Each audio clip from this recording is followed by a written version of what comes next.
everybody, welcome back to Neon Trash. You got Tommy the Hammer hanging out with Adam, VC, the Dreaded Dean, and Dale. Yo. It is the Dreaded Dean's pick on this Saturday night. My pick. What did you pick tonight, Dean? Well, I picked the awesome Who Framed Roger Rabbit. Nice. I don't even know what went through my head where I was like, you know what? I need to review this movie. But I decided I need to review this movie. It's, a very nostalgic blast from the past for me. My dad actually took me to see it in the theater at the time. It was like, I was all about the cartoon aspect of the movie, but like it holds up as a great like film noir aside from the carnoushes, cartoonish aspect. The carnoushes, the old carnoushes. You guys know this routine. Check out that motherfucking trailer. Peep that shit. We'll be right back, guys. Bye. Stay tuned for the most fun ever on home video. Touchstone Pictures presents Eddie, Jessica, and Roger. A man, a woman, a rabbit in a triangle of trouble. Find me, Eddie! Roger's wanted for murder. Jessica's wanted by Eddie. Eddie's wanted by Roger. Jessica! Daddy! Oh, honey bunny. It's the greatest adventure a man, a woman, and a rabbit ever had. Who Framed Roger Rabbit? A Steven Spielberg presentation, a Robert Zemeckis film. The story of greed, sex, and murder. Rated PG. Okay, guys, we just got done watching Robert Zemeckis' Who Framed Roger Rabbit, the classic 1980s family flick from back in the day. And I don't know how much of a family flick you could call this, because there's cigar smoking, there's alcohol drinking, there's like 14-year-old kids like giving him fucking Lucky Strikes. Stuff that just would not fly today in a kid's movie. You've got the notorious special effects, and you've got this insane story. Like, what a fucking bonkers story. You're merging Disney, you're merging Warner Brothers, and you're merging the real world together all in one bizarre warped LSD package to tell a story in 1940s film noir style, because why the fuck not? Yeah.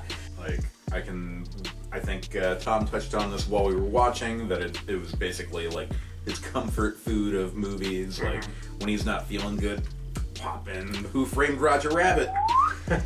It just blends cartoon and reality so well.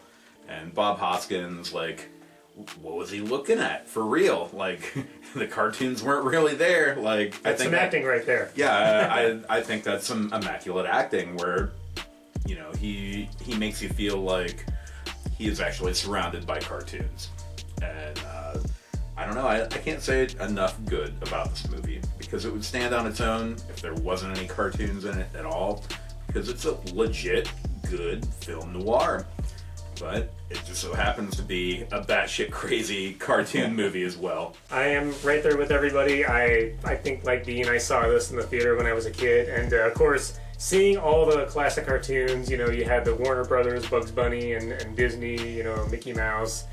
I mean, all in one movie. It was just, you know, little minds blown when we were kids and all that, you know? Dude, speaking of minds blown, the Donald Duck and Daffy Duck, yes, like... that scene was great. Like, piano off, like... I remember as a little kid, like, I was shitting my pants. Like, Donald is my favorite. Oh, yeah.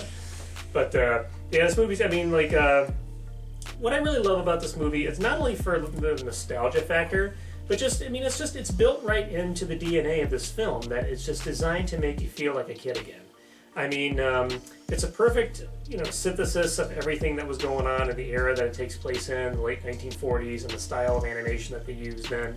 You know, Bob Hoskins plays the hard-bitten private eye who's disillusioned, but towards the end he sort of refines his joy again. You know, helping Roger Rabbit and living amongst the cartoons. A little less of a sourpuss. Yeah, exactly. And it's just like, and there's a metaphor there, because it's, you know, it's, I mean, like we mentioned earlier, there's stuff in here that would not fly in a kids movie today. But you know what?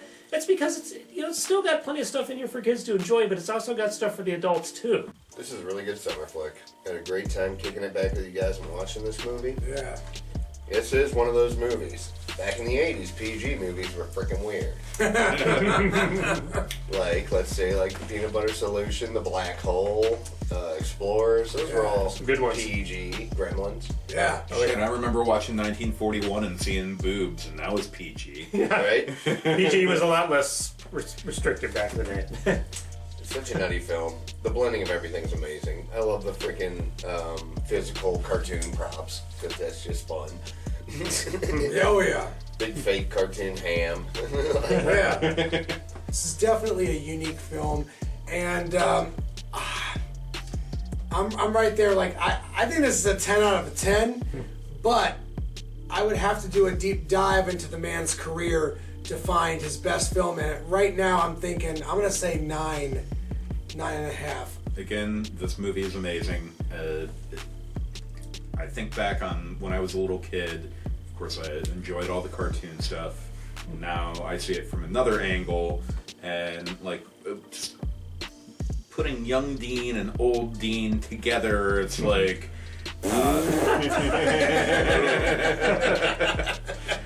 it's just such a great movie. Like it must have been such a fucking undertaking to put this all together, and I didn't really think about it until just a moment ago, where my last movie review was a Robert Zemeckis movie, Back to the Future, and I didn't even put that together. So, like, he must do good shit, because, like, Back to the Future, my favorite series of all time, and Who Framed Roger Rabbit is definitely, it's gotta be top 15, top 20 movies for me. So of course I'm going to give it a 10 out of 10. Oh, wow. And I highly recommend it. You both make a very good point in the sense that nowadays we kind of take the whole live actor interacting with animation for granted. But this was really the first. It wasn't the first, but it was the first to really do it in depth.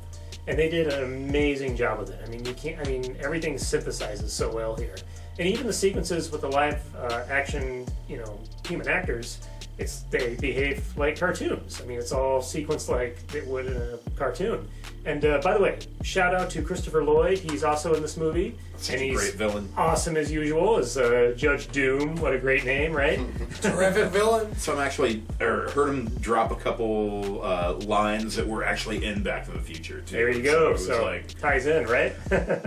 So you got the whole Zemeckis connection there. So yes, I never noticed that part. But anyways, yeah. I mean, this movie is just tugs at the heartstrings. It's every bit as good as when we saw it when we were younger.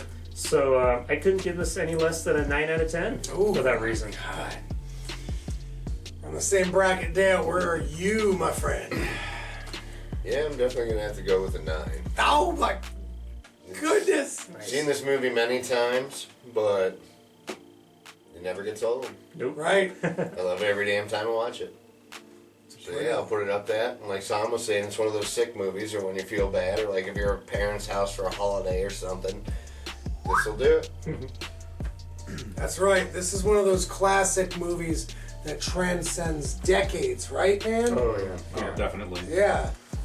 Another thing, I love how it starts, where it's like, it's just like an old school, like, short cartoon clip. Yeah, they nailed it. They nailed the look, And then all of a sudden, they're like cut, transformed into the movie, and then it's just brilliant. I feel like that just sets the stage at the very beginning, and